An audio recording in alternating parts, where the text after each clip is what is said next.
Seguimos en Séptimo Piso y le damos la bienvenida a Tadeo Castiglione, periodista experto en relaciones internacionales desde Rusia. Hasta Tadeo, ¿cómo andás? Acá Leila y Alejandro te saludamos.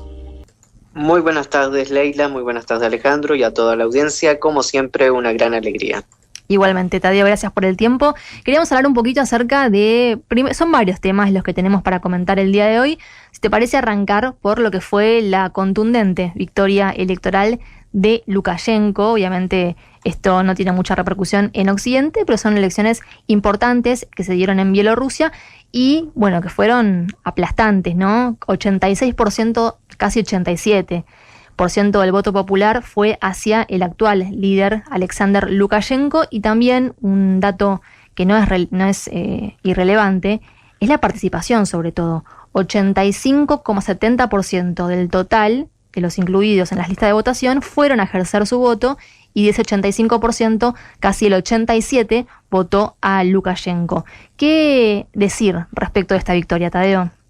Bueno, primero que nada hay que hablar de una victoria popular masiva y total, y que, como bien comentabas, el número de la participación electoral es el doble del promedio europeo, que ronda el 40%.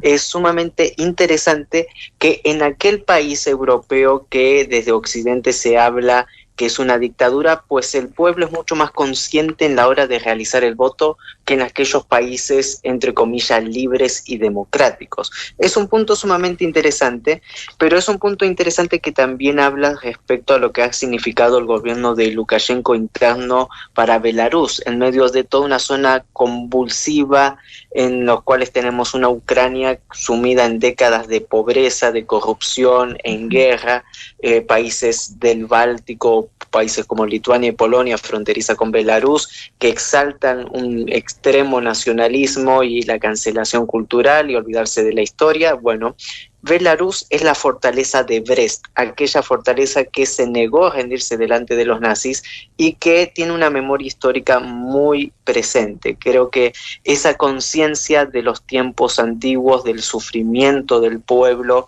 y lo que costó llegar hasta la actualidad, es algo que se mantiene vivo y lo que permite la continuidad de un proyecto político que ha logrado, vamos a decir, surtir varias situaciones muy complicadas y tensas en la región, pero que ha demostrado un gobierno sólido, preparado para su gente, y que sobre todas las cosas no se tolera la corrupción. Cualquiera de nosotros, si entramos a los televisores o los canales de noticias de Belarus, vemos un Lukashenko muy crítico con su propio gobierno de manera constante, cambia ministros, cambia secretarios, gente que no funciona o que no trabaja bien y no es eficiente, hacia abajo, y siempre se trata de mantener la excelencia en lo que representa el gobierno. Y bueno, todo esto, lógicamente, apoyado por el pueblo, y en estas elecciones, más que claro, lo que ha significado un gobierno hacia lo interno, pero también hay que explicar lo que es hacia afuera. Claro. La fortaleza de Belarus es un claro oponente a los intereses del Occidente de utilizar también este país como puente de asedio hacia la Federación Rusa. Y en ese contexto también hemos visto cómo años anteriores se planificaron intentos de revoluciones de colores que no tuvieron efecto porque el pueblo no apoya aquellas ideologías o pensamientos traídos desde el exterior,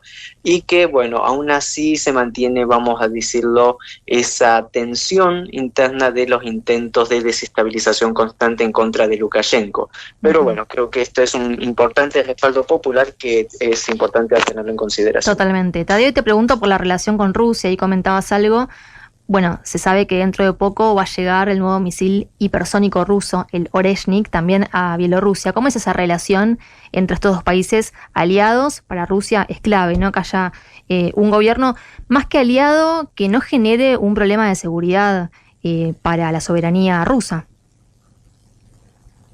Claramente, y hay que tener en cuenta lo siguiente, lo que se llama el Tratado del Estado de la Unión. Prácticamente Belarus es un estado junto con la Federación Rusa, a excepción de la administración política local. Todo lo demás es totalmente compartido, las fronteras son totalmente abiertas y compartidas, la cooperación económica totalmente abierta y compartida, es decir, también las inversiones de fondos rusos en Belarus o de Belarus a Rusia. Entonces vemos que hay una gran unión que esto también va desde lo defensivo, de lo técnico-militar, que incluye el despliegue de armas nucleares también en Belarus para mantener su seguridad. Recordemos que tanto Ucrania como países como Lituania y Polonia han estado fortaleciendo sus posiciones militares en la frontera con Belarus, y como intento de disuasión para que nadie cometa una locura, Lukashenko le pidió a Vladimir Putin armas tácticas nucleares, las cuales ya están desplegadas actualmente en Belarus, y el Oreshnik lo que hace también es a modo de disuasión para garantizar la seguridad de este país. En relaciones, Belarus junto con la Federación Rusa mantienen relaciones de amistad, aunque son dos sistemas políticos totalmente diferentes, recordando que Belarus es uno de los últimos estados socialistas en el mundo, y que bueno, la Federación Rusa es un gobierno mucho más amplio, mucho más abierto, por lo cual es interesante esta unión que se ha mantenido y que se ha fortalecido en los últimos tiempos. Totalmente. Tadeo, y ahora te pregunto, fuiste el único periodista latinoamericano que estuvo presente en el estreno de Al borde del abismo. Contanos un poco acerca de esta película, que tengo entendido que tiene que ver con Mariupol, la batalla que se dio allí en esa ciudad, el rol del batallón somalí y la lucha por la liberación de esta ciudad. Contanos un poquito, bueno, cómo fue esa experiencia y qué es lo que narra este documental.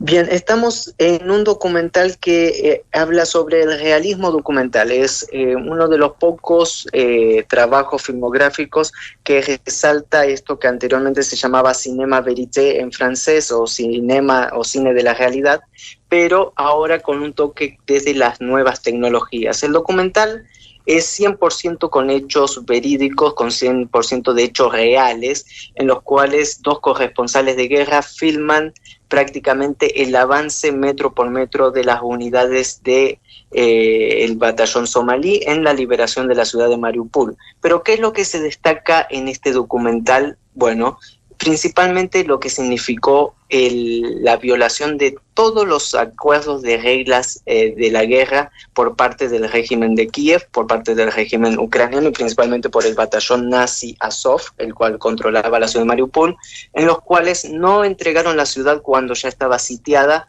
resistieron combatiendo calle por calle sin permitir la evacuación de civiles, por lo cual esto hizo que la toma de la ciudad se haga mucho más compleja, y las fuerzas ucranianas usando a los civiles como escudo humano en todo momento. Este documental resalta el heroísmo de las fuerzas rusas, ayudando en la evacuación de los civiles, ayudando en la línea del frente, manteniendo la moral en alto, pero también destaca aquellos abusos criminales que se han dado desde el régimen de Kiev.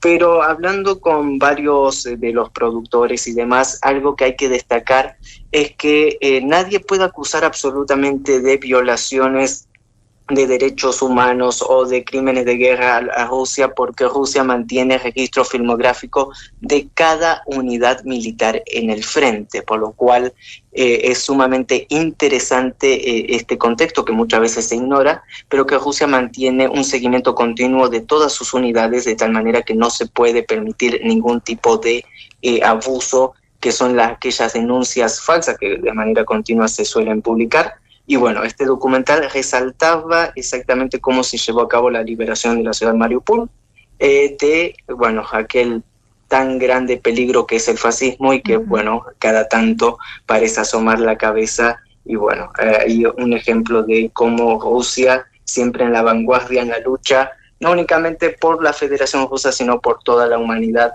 le ha tocado esa tarea, por lo visto, histórica. Tadeo, ¿qué tal? Te saluda Alejandro. Te consulto cómo fue recibido también por el público ruso, ¿no? El documental, si se puede acceder ahí, si se ve, si fue una función única, cómo va a ser la distribución de este film.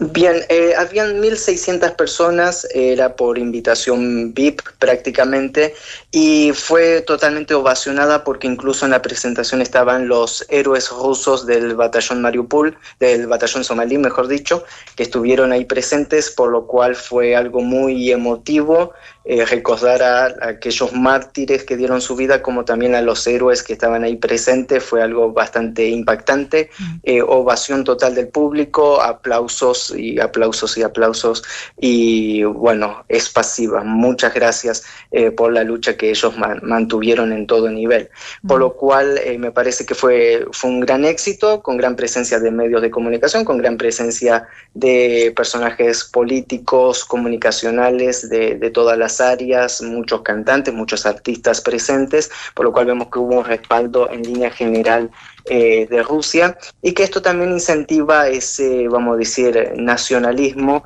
de Rusia defendiendo siempre a sus hermanos, y lo que conlleva también todo este trabajo de liberación. Respecto a cómo va a continuar la difusión de estos contenidos, ya están en algunas de las plataformas rusas, lógicamente en idioma ruso, y ahí estaban viendo de las posibilidades que existían de ampliar esto para que también llegue con su justa traducción a otros lugares del mundo, porque estamos hablando que en mucho tiempo estamos hablando de una nueva categoría prácticamente del video documental, como es el realismo documental, por lo cual muy interesante. Bien, y aparte se dio en una fecha muy importante, ¿no? También para Rusia, 81 años se cumplieron del fin del asedio a Leningrado, claro. Y de hecho hubo toda una ceremonia por parte de Putin, o sea, un día clave también. Claramente, 81 años de liberación de Leningrado, 80 años de la liberación de Auschwitz, y bueno, justamente también se publicó este documental, creo que lógicamente no por capricho alguno, sino porque ahí también hay un simbolismo importante, claro, respecto a lo que significa la lucha constante en contra del fascismo por parte de Rusia. Tadeo, excelente, como siempre, muchas gracias por tu tiempo.